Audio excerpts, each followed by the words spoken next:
Uppdrag granskning ikväll om fiskepolitik och den hotade svenska vildlaxen. Det är ett haveri att man använder en resurs så ansvarslöst. Fullständigt hål i huvudet. Här ser vi en lax som slutar sina dagar här. Det vart ingen lek.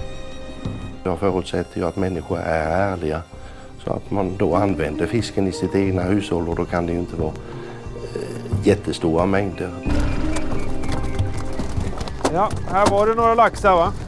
Där har vi en. Adjö. Ja. 5 laxar de fick jag kasta i. Och så en öring som jag kan behålla. Hej och hå. Sånt är livet för en fiskare i Västerbotten.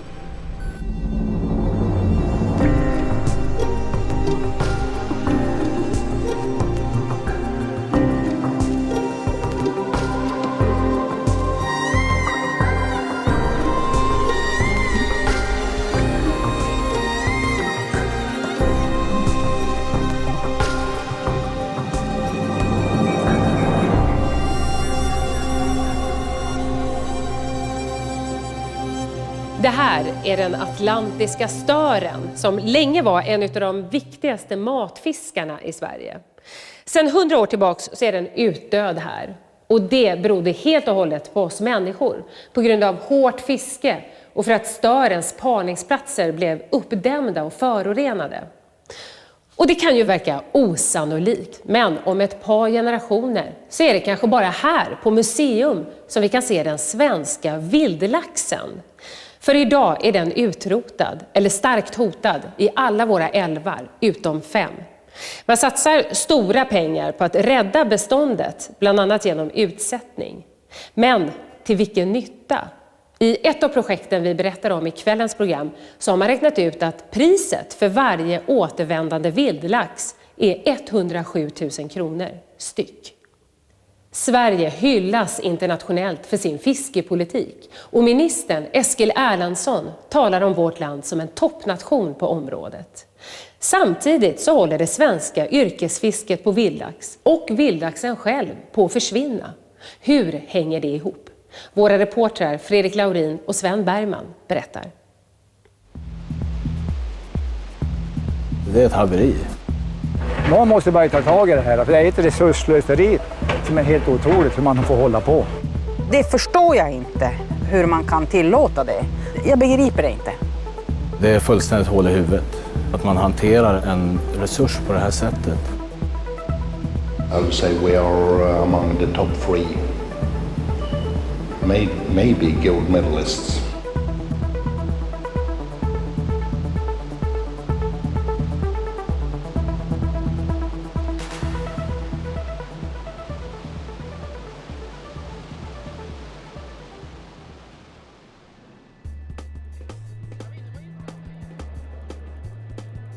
Göteborg i maj. EUs makthavare möts. Fiskepolitiken är i kris. Fiskerikommissionär Maria Damanaki är högsta ansvarig. Minister is here? Yes, he is already. He is coming here. Oh, minister. Eskil Erlandsson är en av Damanakis främsta allierade. Den svenska landsbygdsministern är en av få makthavare i Europa som anses stå upp för en politik som syftar till ett hållbart fiske. So I have a very good cooperation with the government and Eskil, the minister. We need some member states to fight for clear targets. This is why I think Sweden is very important. Alltså för mig är det viktigt att resultatet utav de förhandlingar och diskussioner som nu är ger en fiskepolitik som verkligen bidrar till att bestånd återuppbyggs. Någonstans runt 3/4 utav de fiskbestånd som finns i EU-vatten är överfiskade. Politikerna i EU försöker enas om en ny fiskepolitik för de närmaste 10 åren. Det är ödesår för Europas och världens fisk. Krafttag måste tas för att rädda vad som räddas kan. Inte minst gäller det den hotade svenska vildlaxen. Och Eskil Erlandsson, han har ett motto som han upprepar igen och igen. Mitt motto är att vi ska bruka naturens resurser utan att förbruka dem. Det innebär att vi ska bruka, men vi ska ju göra det på rätt sätt, nämligen utan att förbruka.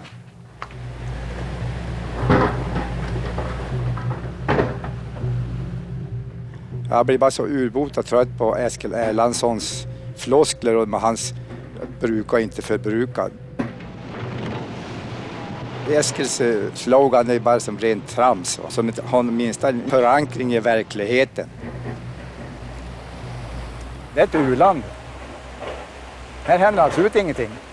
Det är ett urland när det gäller fiskeregleringar. Fullkomligt urland. Och vem bär ansvaret? Vem bär ansvaret? Ja, det är våra myndigheter.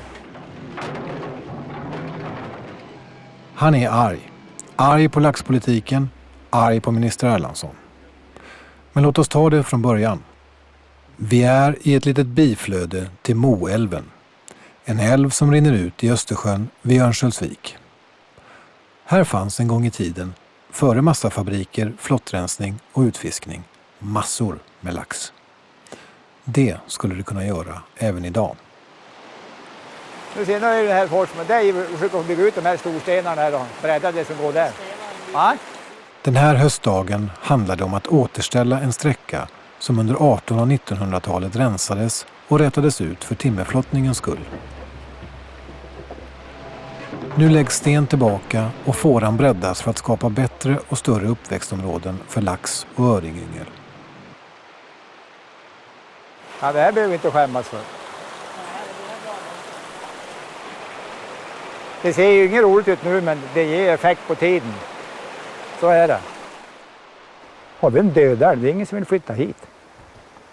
Har vi inte en levande älv med lax och öring där, då blir det intressant för människor kanske bo efter dalgång, kanske leva på lite turistfisk och lite grejer.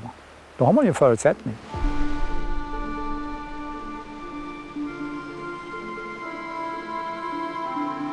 Jag har jobbat med laxen i 20-25 år nu. Jag betraktar hela Moälven och dess lax och havsöring som ett kapital. Och vi ska försöka bygga upp det kapitalet tills man kan börja skörda räntan. Laxforskaren Håkan Jansson tar oss med till det mest spektakulära i Moälvsprojektet. En tunnel sprängd genom berget under järnvägen med en fiskväg som laxen kan vandra i för att nå sina lekområden uppströms.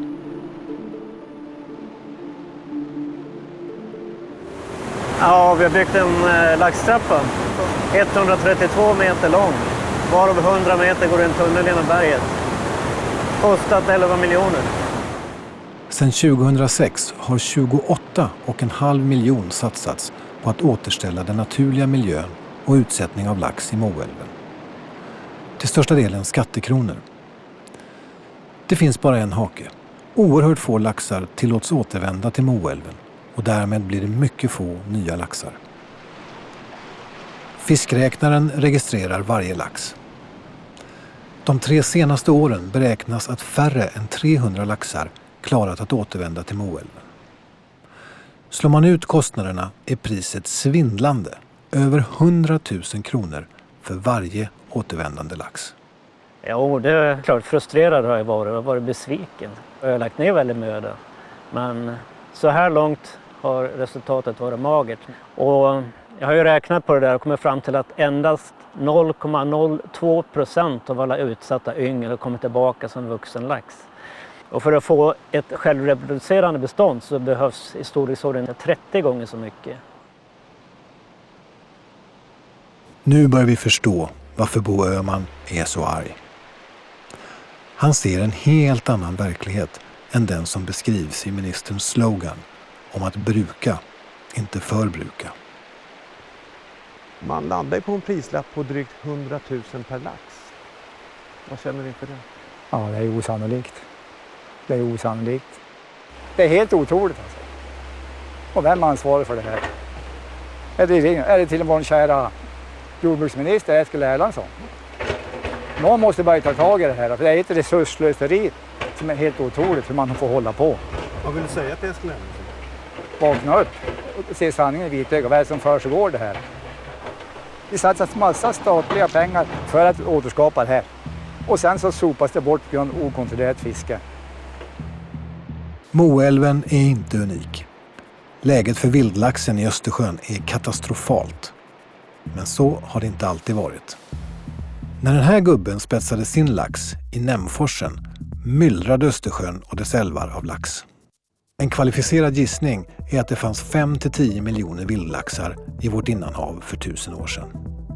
I boken Historia om de nordiska folken beskriver Olaus Magnus på 1500-talet det fantastiska laxfisket i Bottenvikens älvar. Laxens liv liknar ålens. Den föds i sötvatten men vandrar sedan ut i havet för att äta sig fet på strömming under några år i södra Östersjön. Alla vildlaxar är programmerade att sedan till varje pris ta sig tillbaka till sin födelseplats för att fortplanta sig. Och kan de inte återvända dör stammen ut, och det har skett i älv efter älv. Av över 80 ursprungliga laxälvar är laxen idag utrotad eller starkt hotad i alla utom 5. 2 svenska älvar, Kalix och Torne älv, står ensamma för nästan hela återväxten av Östersjöns vildlax. Vattenkraftsutbyggnad, fiske och sjukdomar har decimerat bestånden. Uppgången av lax i älvarna har ökat i år, men trenden går obönhörligen neråt. Enligt forskarna är idag mellan 75 och 90% av Östersjöns stammar av vildlax borta.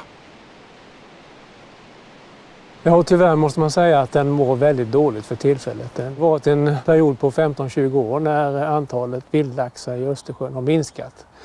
I början långsamt men på slutet väldigt snabbt. Jag kan inte se annat än att vi befinner oss i det värsta läget någonsin. Erik Erlandsson Hammargren är forskare med lax som specialitet. Han var tidigare rektor här på Bräkne-Hoby folkhögskola i Blekinge, där många av Sveriges fiskevårdskonsulenter har utbildats. En av de viktigaste orsakerna är ju det kraftiga överfiske som har förekommit under många år. Yrkesfisket är ju det största hotet mot laxen. Representerar den största dödligheten för laxen i Östersjön. Han har gjort flera studier av ekonomin i laxfisket. Slutsatsen är tydlig. Det finns ett betydligt bättre sätt, samhällsekonomiskt och biologiskt, att utnyttja den begränsade resursen.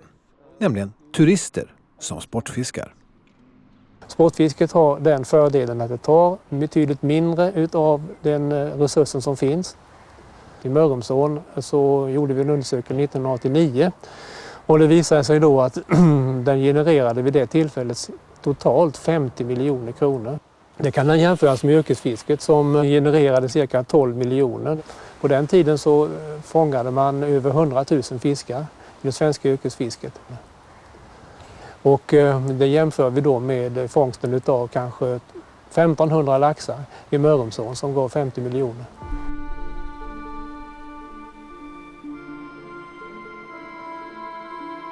Mörrum, laxfiskeparadiset några kilometer bort. Här har det fiskats lax länge. Och det betyder affärer för bygden. 8 000 kronor. Men vem är det som köper en fiskerulle för 8 000 kronor? Minikunder, hoppningsvis. Lars Terkelsens sportfiskeshop i Lilla Mörrum i Blekinge säljer spön och rullar för miljonbelopp till framförallt utländska turister. Och han är inte ensam om att göra affärer på laxen.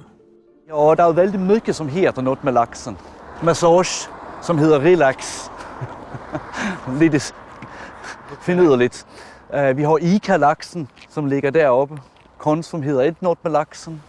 Vi har Laxens hus. Du har ett bostadsområde, Laxbacken.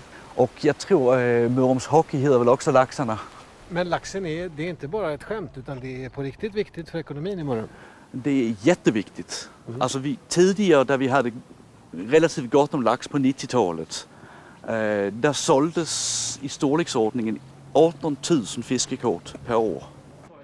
Jag började här då var ju tyskar, danskar, holländare och alltihopa mängder. De har ju pengar. Och de bryr sig inte om att det kostar. De bara betalar och ser glada ut. Och det är bra ju. Rolf Lundberg har drivit korvkiosk i Mörrum i 30 år. Var tredje krona han drar in kommer från laxen. För fiskare blir hungriga och de vill ha Rolfs hamburgare. Mörrum är världsberömt och kronan i svensk laxfisketurism. Men på 20 år har fångsterna under högsäsongen fallit med 2/3. Jag märker jättestor förändring. Det går ner. Det är ingen snack om sak. Och det hänger ihop med? Med laxen.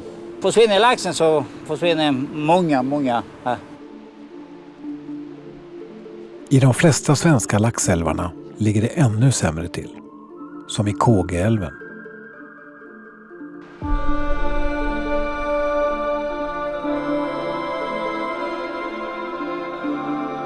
Min släkt har ju funnits här i Kågedalen i många generationer. Och långt tillbaks, laxen var en stor del av försörjningen. Laxen har varit en förutsättning för att kunna bosätta sig här uppe efter älvdalarna. Laxen hör ju hemma här. Så då stiger vattnet lite grann? Lite grann när det stiger. Thomas Johansson kämpar inte bara för hemmavattnet, Kågeälven. Han är också företrädare för 10 000 andra fiskerättsägare i Sveriges älvdalar som gått samman för att rädda vildlaxen. Målet är att vi ska ha mycket lax i älven så att det finns möjlighet för entreprenörer att satsa på turister och skapa arbetstillfällen helt enkelt upp efter älvdalen. Det är en oerhörd potential som vi har här i alla våra älvar. Elfisket görs årligen och det är ganska gott om yngel. Men oerhört få vuxna laxar lyckas återvända från havet. Där väntar säl, skarv men framförallt fisket med nät, långrevar och laxfällor. Lax 82. Ja. Lax 56. Ja. Trots att tusentals ideella arbetstimmar och 9 miljoner kronor satsats på att rädda laxen i Kågeälv har man ändå tvingats förbjuda allt laxfiske. Och lax 60. Varje enskild individ som återvänder är för värdefull. Här har vi en liten laxunge som har några trygga år här i älven framför sig nu innan den ska vandra ut i havet. Och då är oddsen inte så stora att den ska komma tillbaka. Det är promillechanser alltså, som det ser ut idag. Vad känner du inför det? Ja, det är med stort vemod. Enorma pengar är nedlagt i det här och vi får så lite tillbaka. Varför har det blivit på det här sättet? Hur har politikerna tänkt? Eskil Erlandsson är en av de fiskeministrar i Sverige som suttit längst på posten. Sedan 2006 har det varit hans ansvar att rädda den vikande vildlaxstammen. Den kanske enskilt viktigaste frågan är hur mycket lax som ska få fiskas. Och det bestäms av Erlandsson och de andra fiskeministrarna i EUs ministerråd. Internationella havsforskningsrådet, ICES, beräknar varje år hur mycket fritidsfisket och tjuvfisket tar av laxen och ger sedan råd till politikerna som sätter yrkesfiskarnas kvoter. Uppdrag granskning har gått igenom samtliga beslut om kvoter för vildlax där Eskil Erlandsson suttit med. Och det visar sig att han och hans kollegor konsekvent överskridit forskarnas råd, år efter år. När Sverige var ordförande i EU höll Erlandsson själv i klubban när kvoterna sattes. 2010 års kvoter sattes till 121% över forskarnas råd. I slutet av oktober satte Eskil Erlandsson nästa års laxkvoter på ministerrådsmötet i Luxemburg. Återigen blev det 100% över forskarnas råd. Forskarna räknar ju på alla de här sakerna. De räknar på yrkesfiske, de räknar på fritidsfiske, de räknar på det svarta fisket. Och sen kommer de fram till en rekommendation om vad laxstammen klarar. Och de rekommendationer som de lägger, de dubblerar ni. Ja, vi gjorde det i år, om jag tar det som exempel då, beroende på att kommissionen inte kan belägga att det är den mängd tjuvfiske som ICES tror att det är då. Men för en utomstående observatör som tittar på de här siffrorna så känns det som att det är någon sorts galenskap som pågår när beslutsfattarna inte litar på den bäst tillgängliga informationen. Och därför så chansar ni ju då. Nej, jag tycker inte faktiskt vi gör det. Vi kan inte belägga att det är det myckna orapporterade fiske som det en gång var. Och då måste man ju tro på att människor är ärliga och fiskarna i det här fallet så att man rapporterar den fisk man tar upp. Bör man följa vetenskapsmännens råd? Det finns alltid en osäkerhet i rådgivningen, så det är därför jag säger att strikt och alltid följa kan vara svårt. Men det är en bottenplatta, en utgångspunkt eller ja, jag hittar nog inget bättre ord än bottenplatta. Det är naturligtvis fullständigt galet att inte lita på vetenskapen. Vad ska man annars ha vetenskapen till om man inte tar någon som helst hänsyn till detta? Det ser man ju här på dessa enorma siffror som är så otroligt högt övertrasserat det bestånd som finns. Man känner ju lite vanmakt. Det verkar ju inte som några reella faktiska argument går att använda för att vända utvecklingen. Varför gör de så här? Jag tror att det är de olika intresseorganisationer som är så starka och trycker på så hårt så att politikerna viker sig.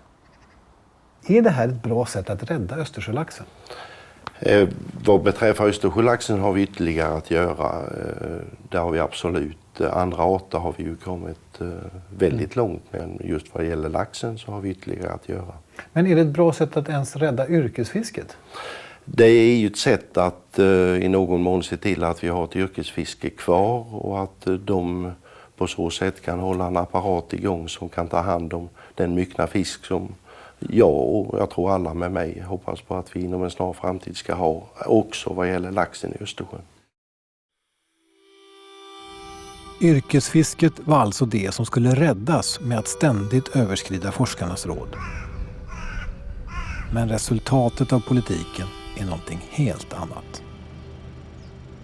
I Nogersund, på Listerlandet i Blekinge, färdigställdes så sent som för 2 år sedan en stor, modern fiskehamn. Idag ligger den nästan öde och många av båtarna är till salu.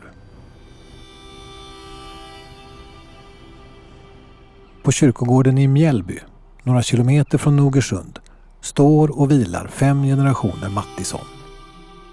Tryggve, 11 år, är yngst i raden.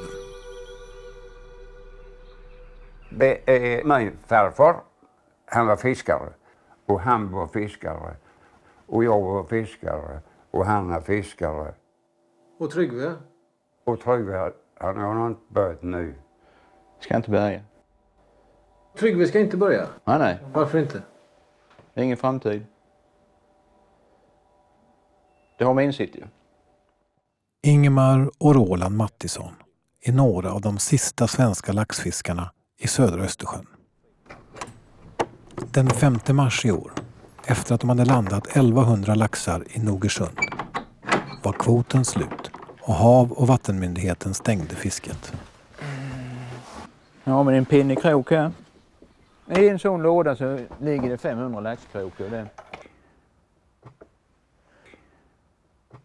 Sätter på en betesbit och så kastar man ut den. Nu har vi satt en krok, 1200 kvar. Laxfisket till havs är urskiljningslöst.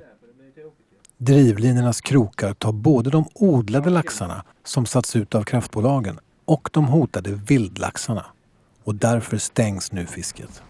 Det är sorgligt ju. Man har ju inga alternativ kvar nu, det är bara torsken ju.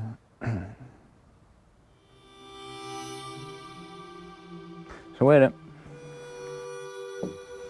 Vila i frid.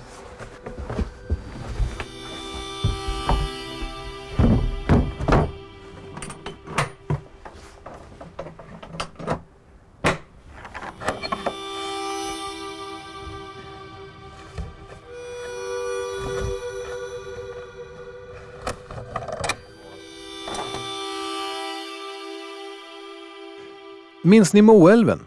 där varje återvändande lax hittills kostat 100 000 kronor. Utanför dess mynning fortsätter yrkesfisket efter lax med fällor och nät. Här kan vi se att det är fullt med fällor. Så är det här som laxen får löpa gatlopp. Laxen är fredad under vissa perioder. Men fiskarna får dispenser för att fiska annan fisk med sina stora laxfällor. Varför skapa en fredningstid? Och därför fisken ska ha möjlighet att kunna gå upp och leka. Och sen då är det ju enkelt som helst att få en dispens för att slippa det här. Det är inte lönt att ha fredningsperioder. Men de fiskar inte lax, säger myndigheterna. Nej. Vad fiskar de då? Sik, abborre. Sik, abborre med enorma laxfällor. Den kostar 100 000-tals kronor. När Uppdrag granskning begär att få se fångstrapporterna hos Länsstyrelsen får vi svaret att de är hemligstämplade. Här är en karta som Kustbevakningen gjorde i år i den stora Torneälvens mynning. Den visar laxfällor under fredningstiden innan laxfisket var tillåtet. Bara den här fångstarmen är 1,6 kilometer lång.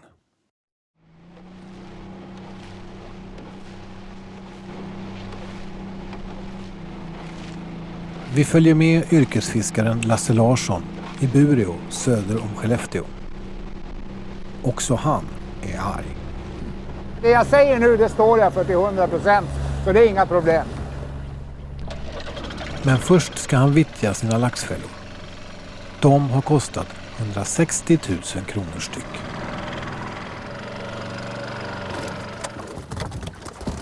Ja, här var det några laxar, va?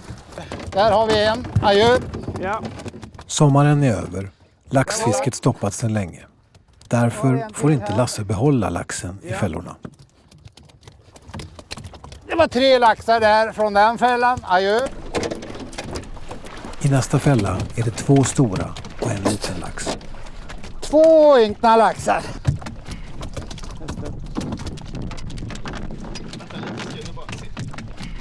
Den blöder en del ändå. Ja, den blir ju lite skadad i och med att den ligger och slår så här, va. Ja.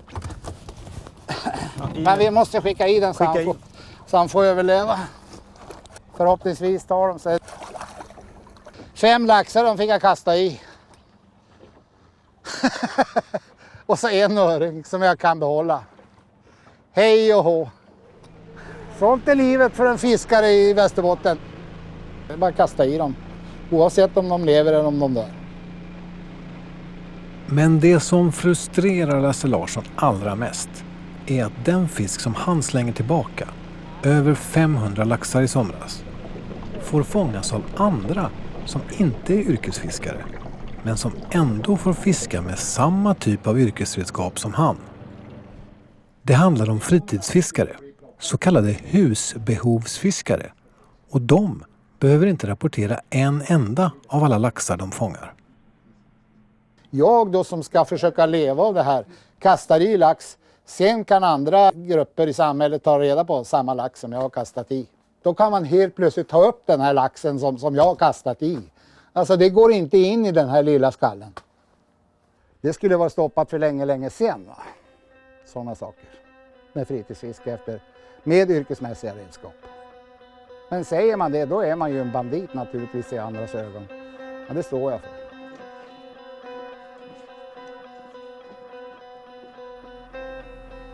Några mil norrut får vi i köket hos Thomas Johansson, eldsjälen i Kågeälven, se vad det handlar om. Här dör det massa fisk alltså. Han visar oss en bild som han säger visar en husbehovsfiskare som tömt sina laxfällor. 25, 26, 27, 28, 29, 30. Det här är säkert det är 50 laxar eller någonting. Jag gissar att det här antalet laxar det är det som varje år ungefär går upp i Åbyälven eller Kågeälven. Helt orapporterat alltså? Ja, de har ingen skyldighet att rapportera sina fångster. Det här är jävla bedrövligt och det här är inget ovanligt heller. Så här kan det se ut. Och man blir ju chockad alltså. Husbehovsfiskarna kan alltså fiska hur mycket lax de vill, utanför kvoten. Den som inte har yrkeslicens är dessutom förbjuden att sälja laxen. Man fiskar ju för, som det heter, eget bruk. Ni som inte är så att säga yrkesfiskare, varför ska ni få fiska med yrkesredskap? Vi lever i ett fritt land och jag menar, vi äger vatten och vi äger fastigheter och vi har utgifter som alla andra när det gäller fastigheter och fiske och allt. Så att... Som det är idag får ni ju inte ens sälja laxen längre. Nej, vi får ju inte sälja fisk heller. Ja, det är ju en regel som inte går kolla upp. Det kan ju ingen människa åtalas för. Det är bara ett spel för galleriet. Men om nu vildlaxen är hotad måste inte alla grupper avstå från att fiska? Jo då, nej, vi har ställt upp på det. Sen 86 har vi utgjort hela inre fredningsområdet, största fisket för byns räkning. Så att nu har vi ställt upp på vårat vis. Det lilla som nu är kvar, det måste få vara kvar för att behålla de här gamla traditionerna. Vi anser att vi gör en stor samhällstjänst. Även om du tänker det hela skärgårdsområdet håller liv i det är ju genom fiske. Husbehovsfiskare. Det här är människor som använder anläggningar som kostar hundratusentals kronor som är likadana som de anläggningar som yrkesfiskarna har bredvid. Men de behöver inte rapportera och ingen vet hur mycket de fiskar. Ja, men hela det regelverk som reglerar det här bygger ju på att de får inte avyttra fisken. Nej, så vad gör de med fisken? Ja, det kan inte jag svara på. Jag förutsätter ju att människor är ärliga. Så att man då använder fisken i sitt egna hushåll och då kan det ju inte vara jättestora mängder. Det kan det ju inte vara. Det är många som vill åt laxen. Här är bilder från en stor fisketävling under en helg vid Bornholm i våras.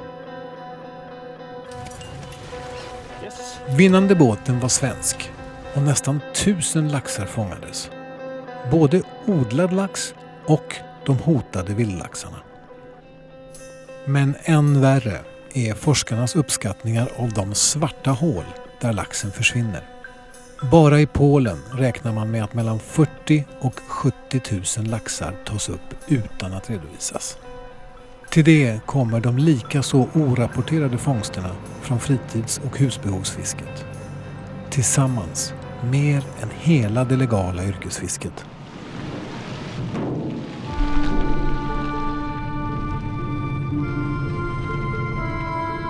Vi är på väg upp längs den mäktiga Kalixälven som idag ensam tillsammans med Torne älv producerar nästan alla de vilda laxarna i Östersjön.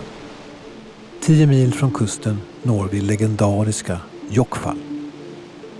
Det ska lakan till stuga nummer 2 för 3 bältar. Är det gjort? Ja, det har vi också satt. Det är klart. Här driver familjen Landin sedan 30 år sin fiskekamp. Från turistanläggningen kan man följa kameran i laxtrappan vid fallet. Är det borre? Nej, ingen har borre. Är det borre? En lax är det. Den är mindre än dig. Titta. En lax. Kan du säga lax? Lax. En lax. Lax. Ann-Sofie Landin tar inte ut 1 krona i lön utan lever på en halvtidstjänst som rektor. Hon berättar att när laxen minskade allt mer var de nära att ge upp. Då var vi på väg att hoppa av och tänkte nu slutar vi orkar inte något mer. Men då ville Ronny, han sa nej mamma, nu måste vi göra någonting för att få med lax i älven. Så han gick ju hårt ut i massmedia, i tidningar då, om hur dåligt med fiske var i älven. Ronny Landin stack ut hakan. Han sa rakt ut vad många viskar om. Att försäljningen av tjuvfiskad lax är utbredd. Och han anklagade speciellt husbehovsfiskarna vid kusten för att ta de sista vildlaxarna. Han blev hjälte bland vissa som kallar honom prinsen av Jokkfall. Men han blev också illa sedd av andra. Där ringt och folk och sagt att de ska komma upp och slå mig och det är allt möjligt. Men det bryr jag mig inte, för jag har så mycket folk bakom mig som stöttar mig så det bryr jag mig inte om. Jag har absolut ingen emot yrkesfiskarna. Det är just husbehovsfiske. Det är ingen som vet hur mycket de tar upp. Den laxen borde ju komma upp här och leka istället. Och jag kommer fortsätta slåss för jag är bara 23 år sedan och jag orkar hålla på ett bra tag till. Det ska de veta. Det är inte slut med mig. Det är mycket kvar. Och grabben kommer säkert ta över, det ska jag lära honom. Han kommer fortsätta. Ja, fortsätt. Så kastar vi. Och så kastar du. I år har cirka 9000 laxar räknats in i laxtrappan. En del lyckas även forcera fallet. Det är en rejäl ökning från bottenåret i fjol, men ändå en spillra jämfört med fornstora dagar. I Jokkfall har bara 120 laxar spöfångats den här sommaren. Jag brukar säga att svenska myndigheterna borde skämmas och norrmännen och ryssarna skrattar åt svenskarna på det sätt vi behandlar det guld som vi har i våra älvar. Det är många arbetstillfällen som går till spillo. Så ser vi på det. Den här resursen är superviktig. Vi har alltså i det här området 2 nationalälvar och det här är den ena av dem. Helt outbyggd älv med fantastiska fiskevatten. Och vi skulle kunna generera mycket mer besöksnäring och turister som kommer hit och fiskar. Alltså vi skulle kunna bli... Jag var ju till Skottland och hörde mig för och de pratade om att det är en jätteviktig grej i Skottland och där är det dyrt. Och när man tittar på deras vatten så bara, men våra är ju mycket större och mycket bättre. Vi borde alltså kunna ha enorm utkomst av det här.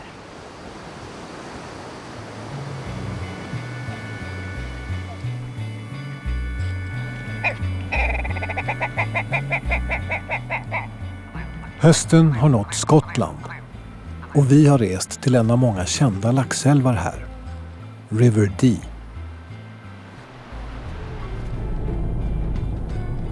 Vi följer med fiskeguiden Sean Stanton, eller Gillin som de kallas här. You fish any size, Lars?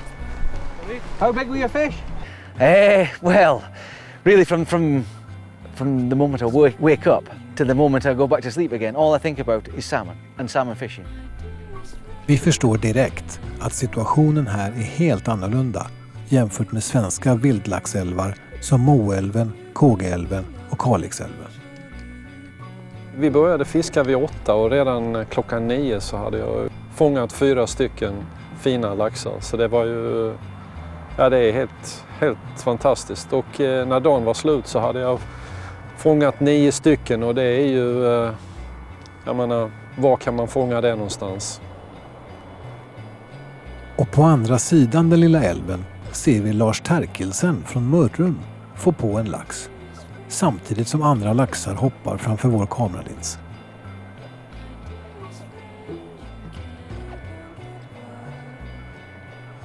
Woo! Well done, Lars. Well done. You smiling, Marco?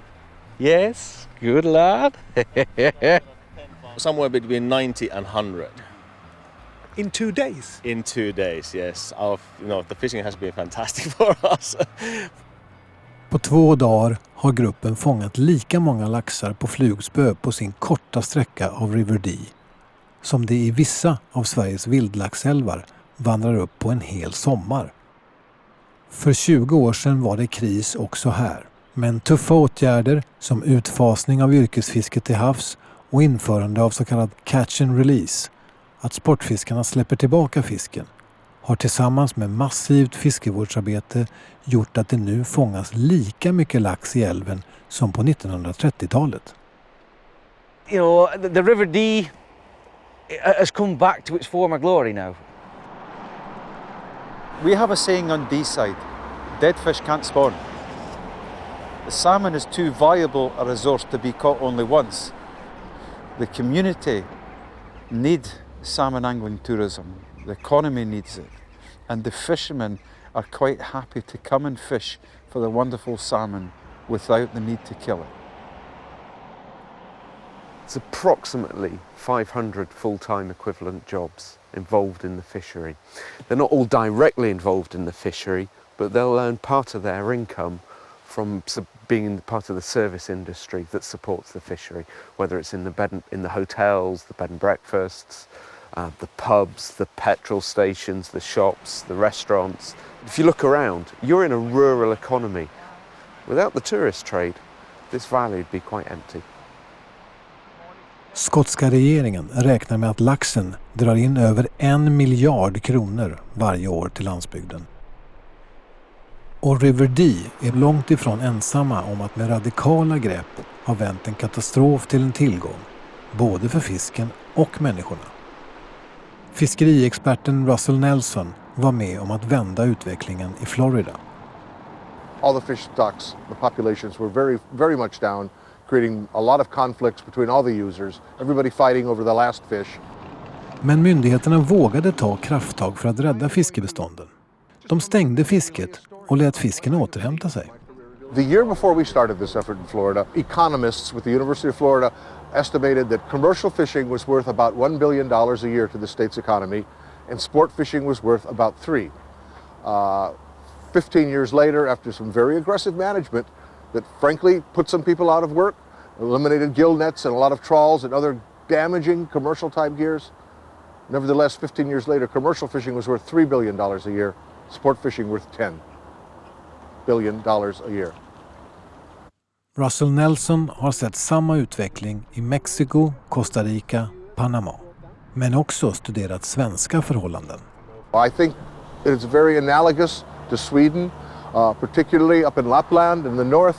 There are areas there that people in the world would love to come and love to see that they don't know about, that are there's an extreme potential for doing economic gains from developing sport fishing tourism. Kunskapen om de framgångsrika exemplen saknas inte i Sverige. Vi träffar en ekonom som deltagit i en rad studier om fisket, turismen och jobben. Nu senast för Nutek med fokus på Östersjölaxen. Jag har gått in i det här med makroekonomiska glasögon men även företagsekonomiska. Och en stor vildlaxstam i det här landet skulle ju kunna göra underverk med en hel del av älvdalarna som vi har. Yrkesfisket efter Östersjölax kostar samhället mer i bidrag än de cirka 15 miljoner per år som yrkesfiskarna får för laxen. Samtidigt skulle en politik som värnade vildlaxen, enligt Mats Jonsson, kunna ge 1000 miljoner, 1 miljard kronor och över 1000 jobb i glesbygdens älvdalar. Hela den här förvaltningen som har varit har jag sett så många gånger, känns liksom som att det är ett haveri. Att man använder en resurs så ansvarslöst. Fullständigt hål i huvudet. Haveri, hål i huvudet, det är starka ord. Alltså när man ser de oerhört små bidrag som den nuvarande förvaltningen ger till både lokalsamhällen i glesbygd och till landet i stort jämfört med hur det skulle kunna vara, så blir ju det är ljusår emellan. Har du haft chans att berätta det här för Eskil Erlandsson? Nej. Vad skulle du vilja säga till honom kort? Jag skulle nog vilja att han var lite modig och tog ett steg framåt i inte minst den här frågan, men i liknande frågor också. Det finns jättestor potential runt det här och den måste man helt enkelt ta. Man kan inte fortsätta på det här sättet. Without the political will to do conservation, it's very, very difficult. But if at high levels you have the political will, if people will look, as we did in Florida, and say, all in all, I think it would be better for our economy if we take these conservation measures. If the people at the high political level say that, then it can be done. Ekonomin i laxfisket, samhällsnyttan. De experter vi talar med, de säger alla samstämmigt: den svenska laxpolitiken är ett ekonomiskt vansinne. Hur reagerar du när du hör det? Det finns ju en dynamik och dualism mellan sportfisket, fritidsfisket, husbehovsfisket och yrkesfisket. Jag är övertygad om att man kan kombinera ihop de här sakerna så att du och jag som kanske inte är fritidsfiskare kan få tag på den fina laxen som jag hoppas ska bli mer av i framtiden också. Och då behöver vi ett yrkesfiske. Jag är alldeles övertygad om att detta går att kombinera ihop. Det går på väldigt många samhällsområden i övrigt att kombinera ihop fritid och yrkesmässighet. De forskare vi talar med från Florida till exempel, vi har exempel från Skottland där man har gjort precis tvärtom. De säger att det som krävs är politiskt mod. Är det som saknas i Sverige? Det krävs politiska insatser, men det krävs ju också kontrollåtgärder som ibland politiken består med, men som ibland fiskets egna organisationer består med. Det krävs att även fritidsfisket och husbehovsfisket tar sitt ansvar för att inte plocka upp mer än vad bestånden tål. Men vad är ditt ansvar som minister i den här frågan? Mitt ansvar handlar ju väldigt mycket om att bygga upp en kontroll och att ge tillåtlighet för ett fiske som vi vill ha och kan ha i vårt land.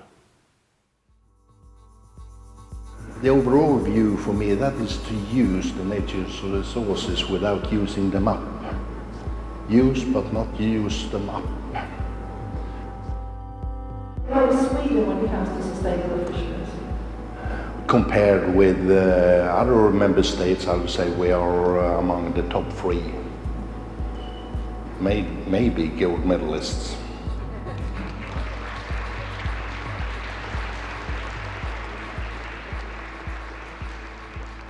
Vattenkraften har varit förödande för många vildlaxstammar. Och de flesta av våra laxälvar, som Sävån här bakom, har sedan länge byggts ut. Men här finns en så kallad fiskväg som gör att laxen och andra fiskar ska kunna vandra förbi och upp för att leka. Men bra fiskvägar saknas vid de flesta av landets kraftverk.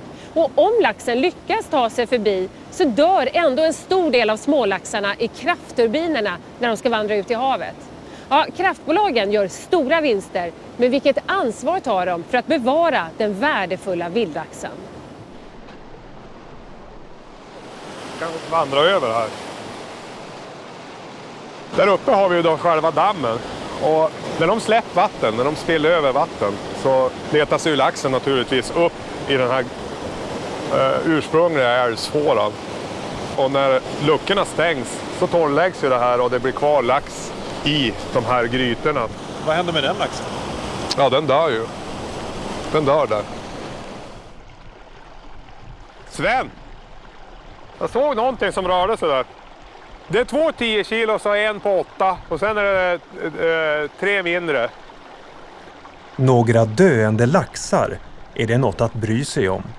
Saken är den att den genetiskt unika vildlaxstammen här i Åbyälven norr om Skellefteå är starkt hotad. I år vandrade bara 88 laxar upp för laxtrappan här.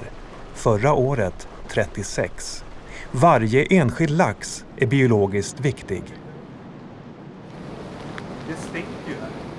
Ja, det luktar riktigt kadaver. Här ser vi en lax som slutar sina dagar här. Det vart ingen lek. Vi räknar till 10 döende eller döda laxar i älvfåran. Över 10% av all den lax som går upp här per år. Vad tänker du när du ser det här? Ja, det är bedrövligt. Det är alltså... Det vi har sett på en kort sträcka här, alltså det är mer än en tiondel av vad som har passerat upp i Åbyälven i år. På hela året? Ja, på hela säsongen. Det är katastrof. Vattenkraften står för hälften av Sveriges elförsörjning. En förnybar energikälla som inte bidrar till växthuseffekten. Men det finns också en baksida. Enorma skador i miljön och förödande för den biologiska mångfalden i vattendragen. Till exempel för vildlaxen som utrotats i många av våra älvar.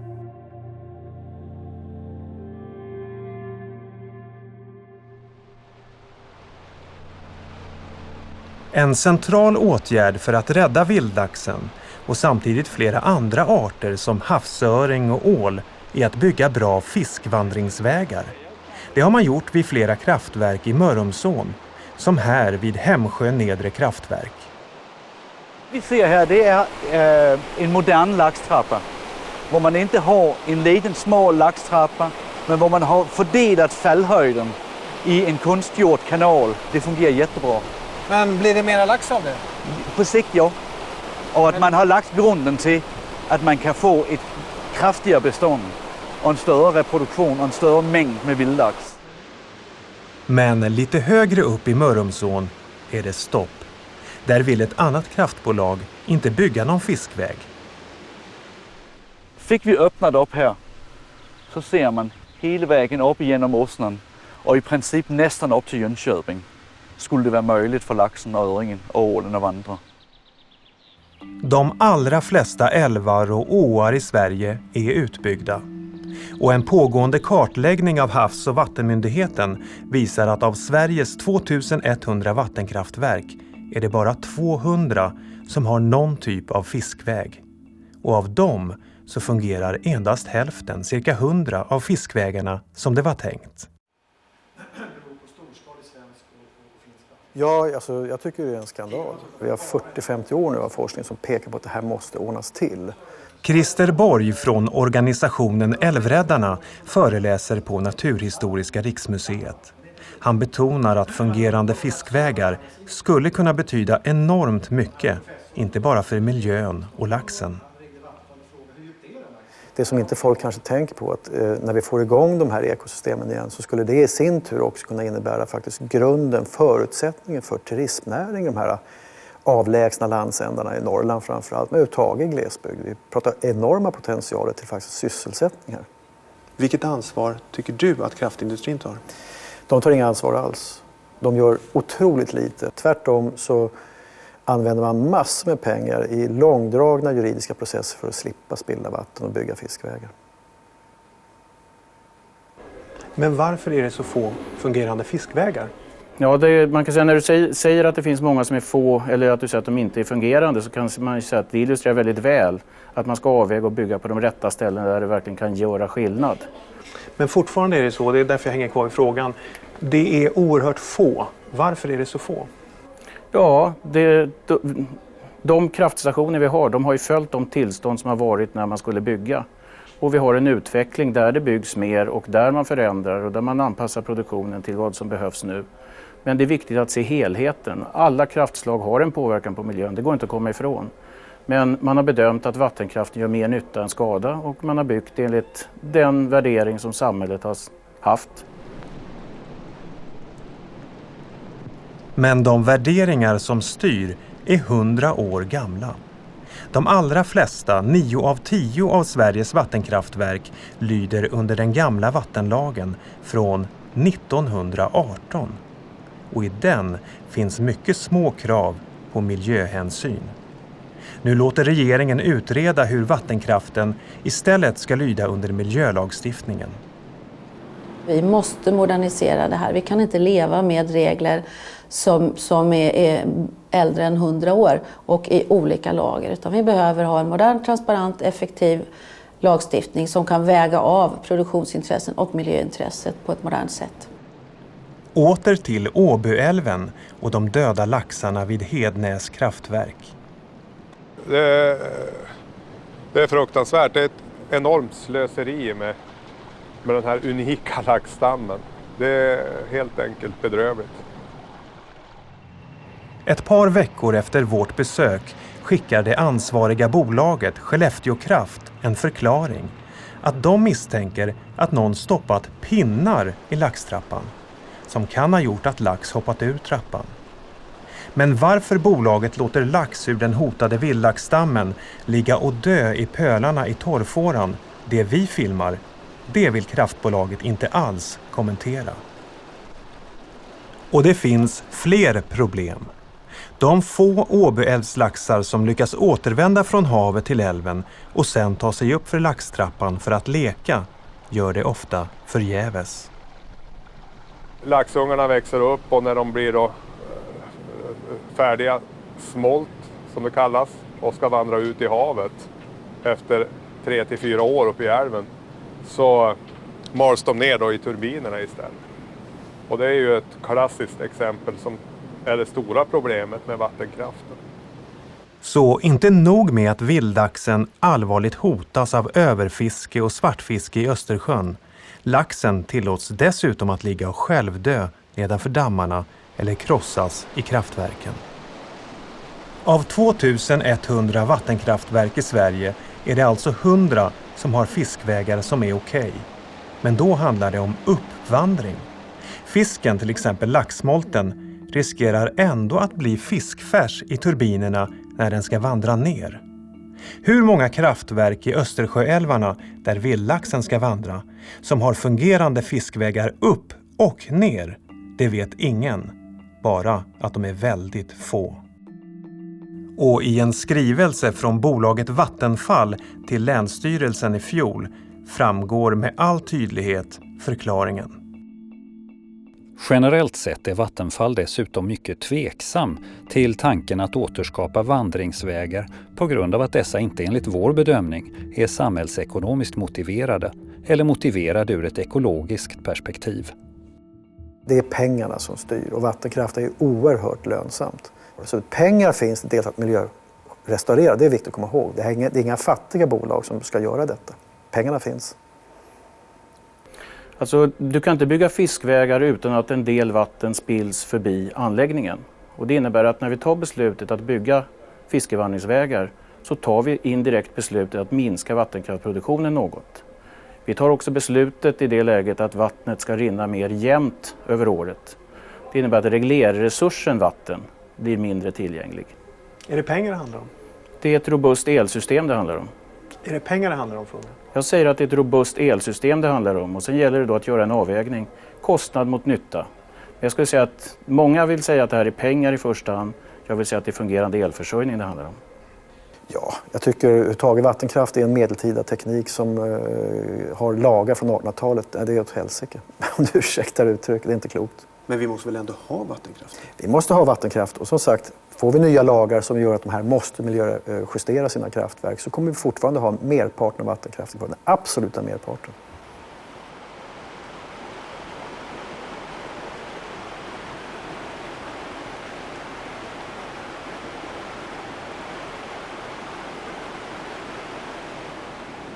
Från och med nu och en timme framåt kan ni gå in och chatta med reportrarna Sven Bergman och Fredrik Laurin som gjorde det här reportaget. Programmet är slut för ikväll. I Uppdrag granskning nästa vecka. Men går du på någonting nu eller? Nej. Du känns jävligt frånvarande. Liksom. Ja, det är också.